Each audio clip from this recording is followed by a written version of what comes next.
en algunas de las ciudades más cosmopolitas del mundo, como Nueva York, Londres, Dubái, es muy probable escuchar en un mismo día a personas hablando en varios idiomas muy diferentes entre sí. Y a veces Gloria y yo nos encontramos en este tipo de situación y uno de los dos suele decir: definitivamente el Señor fue muy creativo cuando decidió confundir las lenguas del mundo.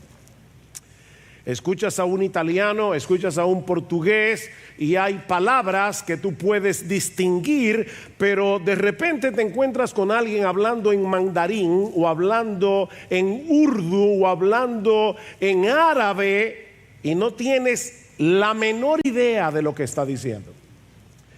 Bueno, toda esa confusión de lenguas comenzó en Babel, en Génesis capítulo 11, que es el episodio que vamos a considerar en esta mañana. Pero, mis hermanos, este conocido relato del Antiguo Testamento no quedó registrado en las Escrituras meramente para que sepamos cuál fue el origen de los idiomas humanos. Hay algo mucho más profundo encerrado en esta historia. La Torre de Babel nos recuerda que en este mundo caído se está librando una guerra sin cuartel entre el reino de los hombres y el reino de Dios, y que uno de los dos, y yo espero que ustedes sepan cuál es, está condenado al fracaso. Nada ni nadie puede impedir que el Todopoderoso lleve a cabo lo que se ha propuesto hacer desde el principio de la historia humana para la gloria de su nombre y para el bien de su pueblo. Ahora, antes de entrar de lleno en esta historia fascinante de las Escrituras, necesitamos conocer un poco de contexto para entender lo que realmente está sucediendo aquí. Tan pronto Dios crea al hombre a su imagen y semejanza, en Génesis capítulo 1, versículos 26 al 28, Dios les hace saber que su propósito era esparcirlos por toda la tierra. El hombre recién creado tenía la responsabilidad de llenar la tierra de imágenes vivientes de Dios a través de la procreación para cuidar y cultivar la tierra. Y a pesar de que en Génesis capítulo 3 Adán y Eva deciden rebelarse contra la autoridad de Dios y proclamar su autonomía, ese propósito original permanece, y eso lo vemos claramente después del diluvio en Génesis capítulo 9, tanto en los versículos 1 como en el versículo 7. Dios le dice a los hijos de Noé que ellos deben ser fecundos, multiplicarse y llenar la tierra. Otra vez, cuando llegamos al capítulo 10, eso es precisamente lo que vemos, a los hijos de Noé que comienzan a multiplicarse. Pero cuando llegamos al capítulo 11, notamos que algo no anda bien, porque toda esta multitud decide aglutinarse en un mismo lugar y levantar un monumento a la soberbia humana. Génesis capítulo 11, versículo 1. Toda la tierra hablaba la misma lengua y las mismas palabras. Eran de un mismo labio, dice el texto literalmente. Ya Moisés nos había dicho en el capítulo 10 que un descendiente de Cam llamado Nimrod había levantado un reino llamado Babel o Babilonia en la tierra sur y del actual Irak, en las llanuras de Sinar. En este punto de la historia, los descendientes de Noé están unificados por una misma lengua, lo que hace posible la creación de este gobierno centralizado con Nimrod a la cabeza. Por otra parte, Moisés también nos dice en el versículo 2 que los hombres se fueron moviendo hacia el oriente hasta establecerse en las llanuras de Sinar. Y aconteció que según iban hacia el oriente, hallaron una llanura en la tierra de Sinar y se establecieron allí. Ahora, esto es interesante porque ya sabemos por el capítulo 3 que después de la caída, Adán y Eva fueron expulsados. ¿Hacia dónde? Hacia el oriente del Edén. Luego llegamos al capítulo 4 y vemos que en el caso de Caín, este se estableció en la misma dirección, hacia el oriente. Es como si los seres humanos se fueran alejando cada vez más del Edén, hasta que al llegar a esta llanura, ellos deciden reconstruir su paraíso terrenal. Versículo 3. Y se dijeron unos a otros: vamos, fabriquemos ladrillos y cosámoslos bien. Y usaron ladrillo en lugar de piedra y asfalto en lugar de mezcla. Y dijeron: vamos, edifiquémonos una ciudad y una torre cuya cúspide llegue hasta los cielos, y hagámonos un nombre famoso, para que no seamos dispersados sobre la faz de la tierra. La humanidad, descendientes de Noé, se ha propuesto hacer 4 cosas. Primero, construir una ciudad. Segundo, edificar una torre en medio de la ciudad tan alto que llegue al cielo. Tercero, hacerse de un nombre, y de ese modo, cuarto, evitar ser dispersados sobre la faz de la tierra. Los hombres de Babel no solo rehúsan obedecer el mandato expreso de Dios de llenar la tierra, sino que ellos pretenden llegar al cielo, la morada de Dios, y hacerse de un nombre. Hagámonos un nombre. Esta es la misma palabra hebrea que aparece en Génesis capítulo 1 versículo 26, cuando Dios dice: hagamos al hombre. Ahora estos dicen: hagámonos un nombre. El propósito original de Dios era llenar la tierra de su gloria a través de los portadores de su imagen, pero el propósito de estos hombres es quedarse en Sinar y construir un monumento para su propia gloria. Hagámonos un nombre famoso. Hay muchos detalles en esta historia, hermanos, que yo quiero que ustedes noten. En la Biblia, solo Dios se nombra a sí mismo. Porque hay un elemento de jerarquía en el hecho de yo ponerle nombre a algo o ponerle nombre a alguien. Tú nombras lo que te pertenece. Por ejemplo, en el capítulo 1 del Génesis, es Dios el que le pone nombre a las cosas que ha creado. En Génesis capítulo 2, Dios le ordena a Adán que le ponga nombre a los animales, y al final de ese mismo capítulo Dios le provee a Adán de una ayuda idónea, y es Adán cabeza el que le pone nombre a Eva. Y en los capítulos 4 y 5 vemos que son los padres los que les ponen nombres a sus hijos. Pero la generación de Babel quiere ponerse un nombre ellos mismos. Ellos quieren hacerse de un nombre por sí mismos. ¿Se dan cuenta, mis hermanos, que esto es mucho más que un proyecto de construcción? En Babel nosotros volvemos a escuchar el eco de la voz de la serpiente en el huerto del Edén: seréis como Dios. Desde Génesis 3, el hombre pretende ser Dios, o al menos ser tratado como si lo fuera. Un ser autónomo, capaz de hacer su propia voluntad, de establecer su propio reino por encima de la voluntad y del reino de Dios. De manera que los hombres de Babel no están tratando simplemente de construir una ciudad y de edificar una torre. El plan es levantar un reino que se oponga al reino de Dios. Babel representa una declaración de autonomía de parte de una humanidad rebelde. Si la intención de Dios era llenar la tierra de portadores de su imagen, para la gloria de su nombre, para la felicidad de sus criaturas, la generación de Génesis 11 pretende quedarse en el mismo lugar, buscar significado y seguridad en sus propios logros y levantar un monumento para su propia exaltación.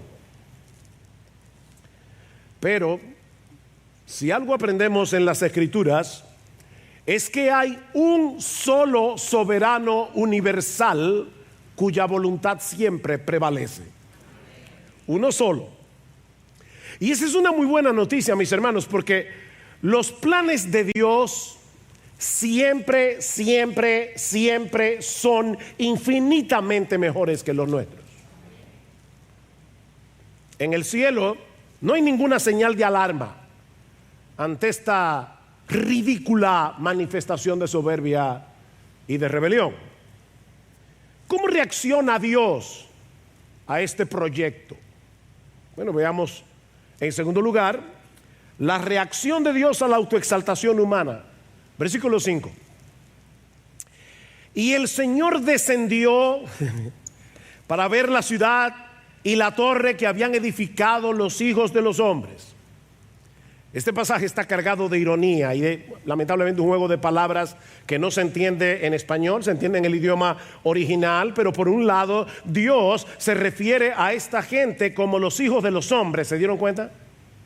O los hijos de Adán. Esto es irónico porque los babilonios pensaban que su ciudad había sido construida por los dioses. Pero ya Moisés nos está diciendo de entrada que los constructores eran terrícolas. A pesar de su altanería, el hombre no es más que una criatura del polvo con pretensiones divinas. Son hijos de Adán. Por otra parte, el texto nos dice que Dios tuvo que descender para ver la ciudad y la torre. Otra ironía. Los hombres de Babel piensan que su ciudad es grande y que la torre es alta. Y Dios dice, yo no la veo. Desde el cielo no se ve. Hay algunas personas que dicen que si uno viaja al espacio se ve la muralla china. Yo no lo sé si eso es verdad. Pero lo que dice aquí es que Dios tuvo que descender porque desde el cielo parecían hormigas creando un disparate. Obviamente, sobre todo chicos que están aquí, esto no es literal. Dios no necesita moverse de sitio para ver lo que hacen los hombres.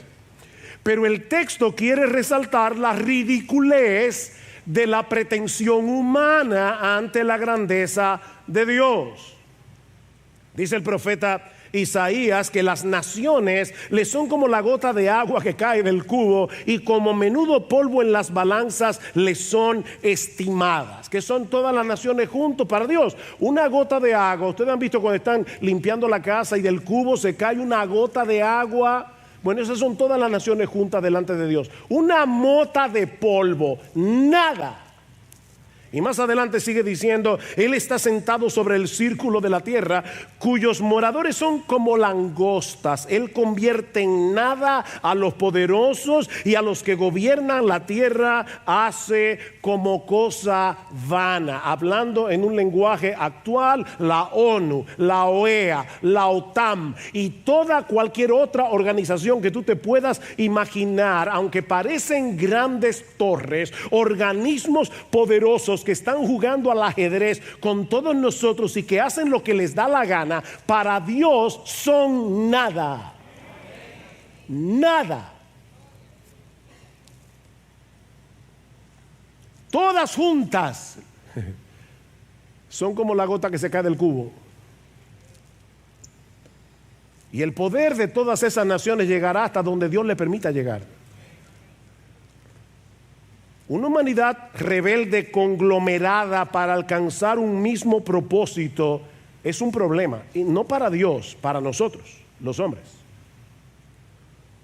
Un gobierno mundial de pecadores, como algunos pretenden eliminar todas las fronteras, hacer un gobierno mundial de pecadores, eso no es un sueño, eso es una pesadilla. Había que diluir esa concentración de maldad. Y eso es lo que hace Dios. Versículo 6. Y dijo el Señor, he aquí son un solo pueblo y todos ellos tienen la misma lengua Y esto es lo que han comenzado a hacer, y ahora nada de lo que se propongan hacer les será imposible. ¿En qué sentido? Bueno, como dice un comentarista, si ellos logran su propósito, sus corazones babilónicos llegarían a ser impenetrables e irremediables. Así que Dios tiene que hacer algo. Versículo 7. Vamos, en la misma palabra que usaron aquellos, bajemos y allí confundamos su lengua para que nadie entienda el lenguaje del otro. De nuevo Dios desciende para confundir los idiomas y obligarlos a dispersarse. Versículo 8, así los dispersó el Señor desde allí sobre la faz de toda la tierra y dejaron de edificar la ciudad. Por eso fue llamada Babel, porque allí confundió el Señor la lengua de toda la tierra y de allí los dispersó el Señor sobre la faz de toda la tierra. Lo que ellos rehusaron hacer voluntariamente, tuvieron que hacerlo a la fuerza. Y el gran nombre que buscaban para sí mismos termina siendo una humillación, un recordatorio de su propia necedad. Dice en el versículo 9 que la ciudad fue llamada Babel, y esto significa confusión.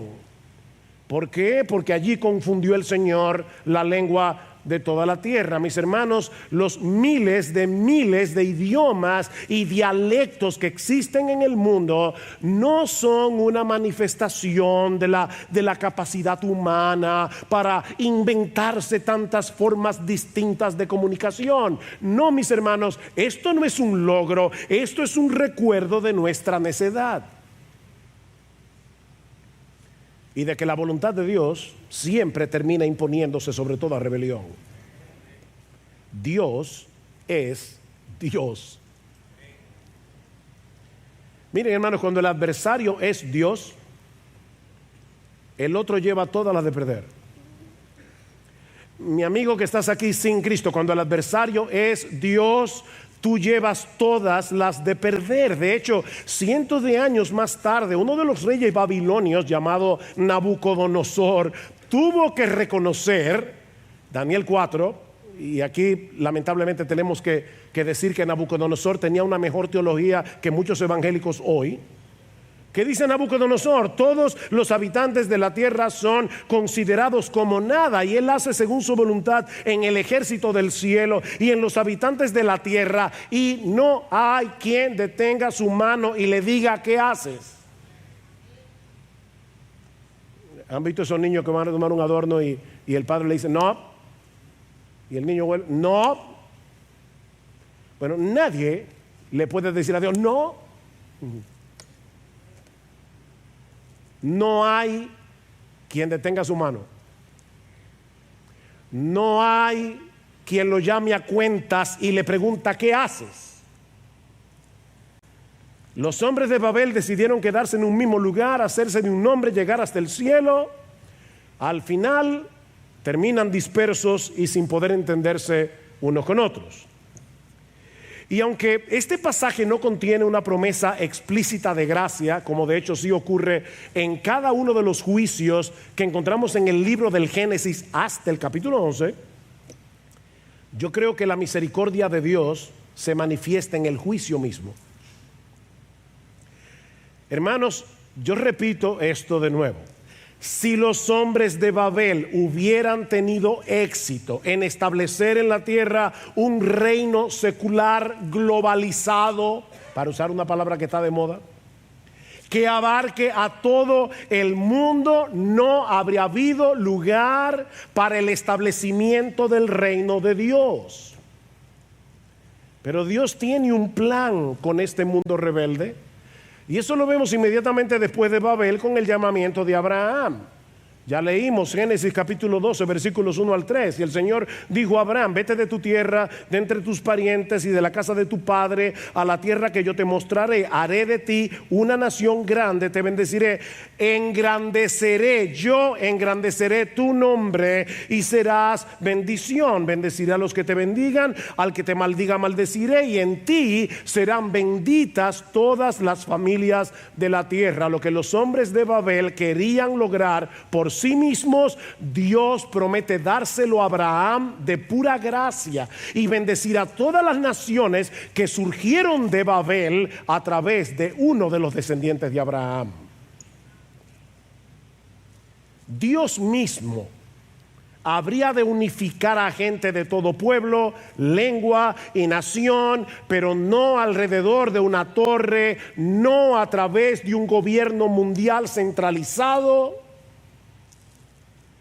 Dice en Sofonías capítulo 3, versículo 9, que habría de llegar un día en que Dios les daría a los pueblos labios puros para que todos ellos, a los pueblos, para que todos ellos invoquen el nombre del Señor, para que les sirvan de común acuerdo.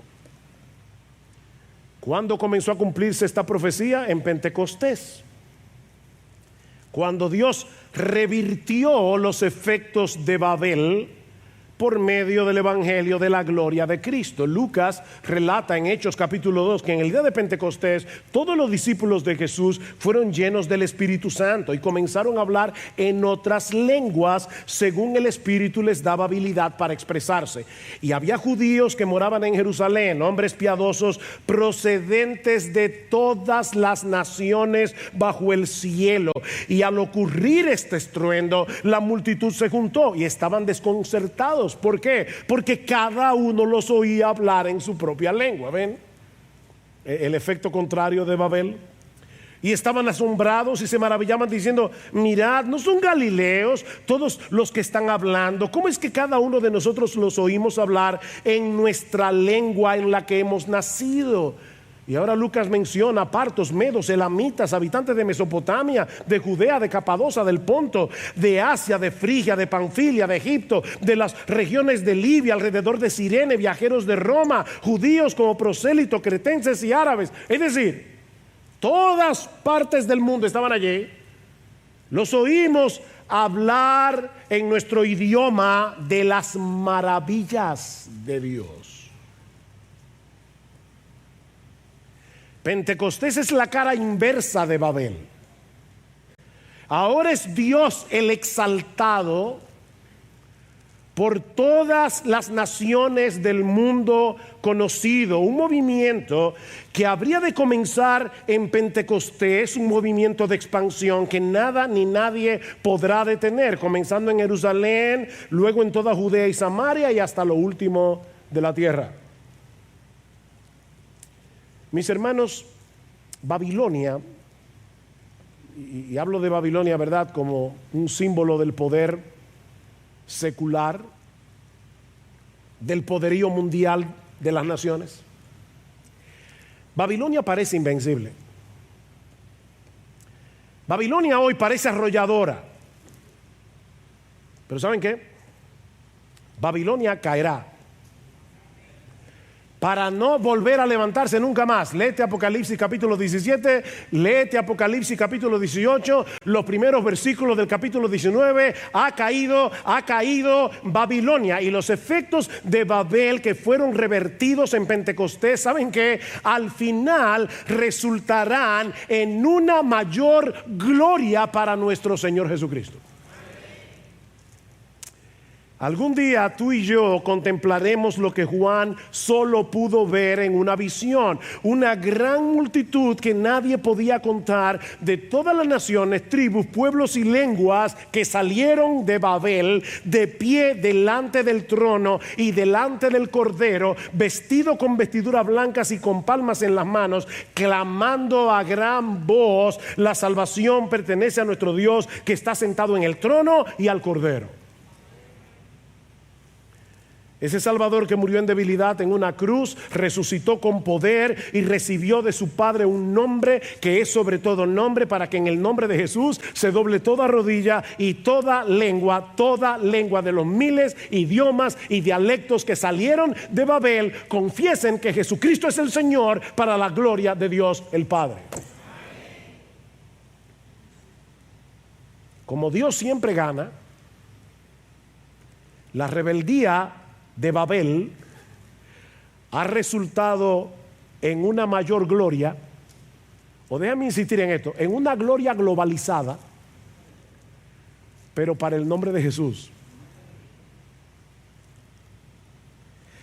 ¿Saben que los creyentes de Pentecostés trataron de hacer lo mismo que la gente de Babel? ¿Qué trataron de hacer los creyentes después del día de Pentecostés? O quedarse todos junticos allí y adorar al Señor en Jerusalén. Pero Dios tenía un plan, ¿recuerdan?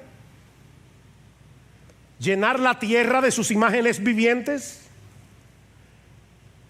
Así que Dios tuvo que esparcirlos otra vez, levantando ahora una persecución. Y este evangelio del reino se predicará en todo el mundo como testimonio a todas las naciones, y entonces vendrá el fin. Ese es el plan. Este fin de semana, ya lo dijimos, el Señor nos ha dado el privilegio de acoger entre nosotros a pastores y líderes que han venido al intensivo pastoral, porque estamos interesados en lo que Dios está haciendo en otras provincias de su reino. Porque, mis hermanos de IBCJ, todo creyente debe estar interesado en el movimiento misionero.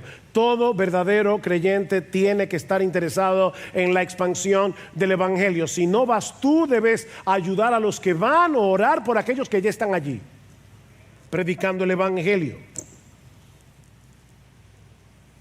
Por eso es importante esta actividad.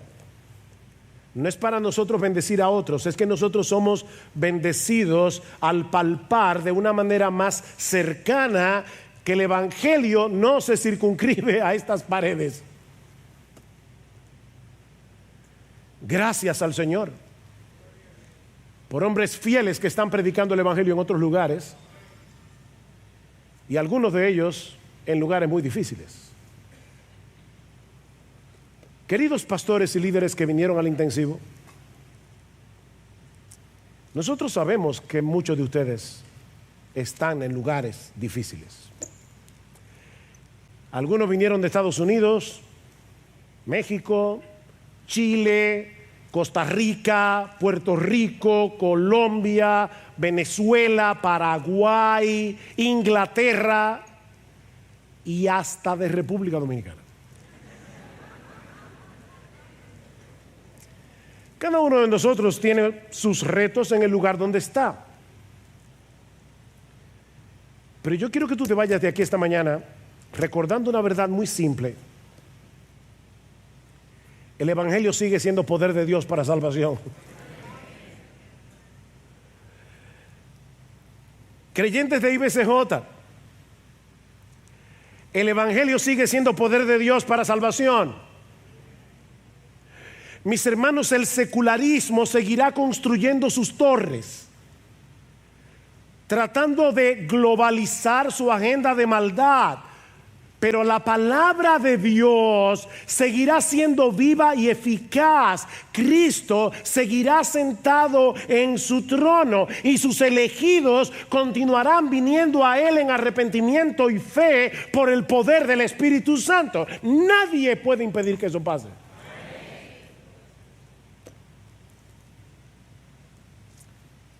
Sigamos peleando la batalla, y no estoy hablando aquí solamente a los hermanos del intensivo, ahora estoy hablándoles a todos. Sigamos peleando la batalla, sigamos corriendo la carrera, sigamos manteniendo la fe. Sí, en nuestras propias fuerzas somos menos que nada y hay muchas amenazas a nuestro alrededor, pero en todas estas cosas que hoy parecen inquietarnos, nosotros somos más que vencedores por medio de aquel que nos amó. Los ciudadanos de Babel no se han rendido. No, ellos continúan en pie de guerra.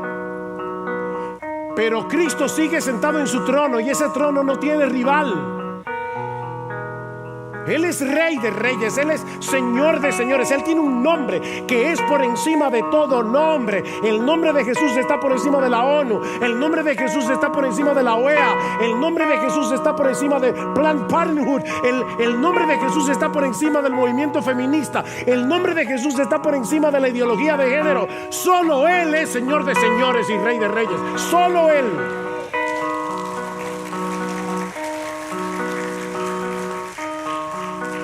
Anímate, mi hermano, porque tú y yo sabemos cómo termina esta historia. Tú y yo lo sabemos. Ya Dios lo reveló en su palabra a través del apóstol Juan.